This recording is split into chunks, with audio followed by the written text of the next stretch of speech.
All right, so getting into bathroom remodeling from the homeowner's perspective, what is the disadvantage of using a contractor? I think the go-to, if you're looking at it on paper, a contractor's costs are going to be higher than a individual who is self-managed in theory, because then you're not paying a GC for admin fees and overhead and whatnot, right? So that's an obvious. Now, the real question is, are my subs going to give me a better price than they would give you? And then on top of that, are you assuming that you can adapt to the unknowns on the project in a manner that keeps you on schedule in the same way that I would be able to?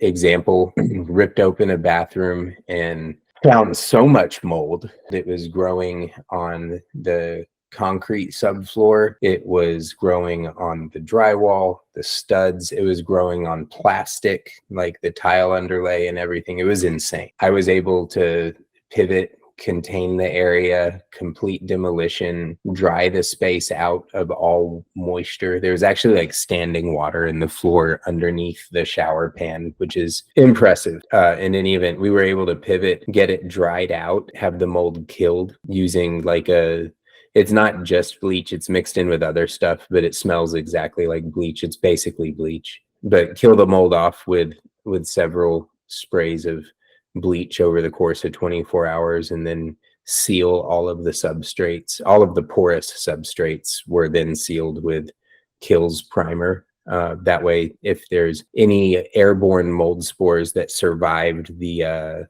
fight, that they have no way of taking root in 2x4s or drywall or concrete in the future. So it was probably somebody that was a DIYer. Yeah.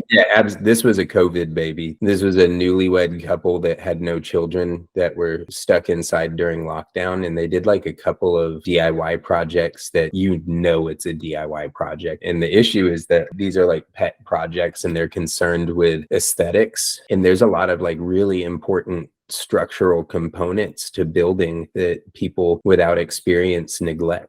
Had I done it, the work would have been warranted and insured. And so if I do garbage work, then you can say, yo, I'm invoking the terms of this warranty, and then I come out and I see what happened on site and we fix it. But if you do something awful yourself, then you get to pay to have it fixed. It might look like on paper you're going to save money up front and that something looks like fun, but more often than not, we run into people that don't even complete the DIY projects they start, if they've even done it the right way to begin with. So that's the disadvantage of using a contractor, is that it looks like it'll cost more, but the advantage is in actuality, it will cost you far less.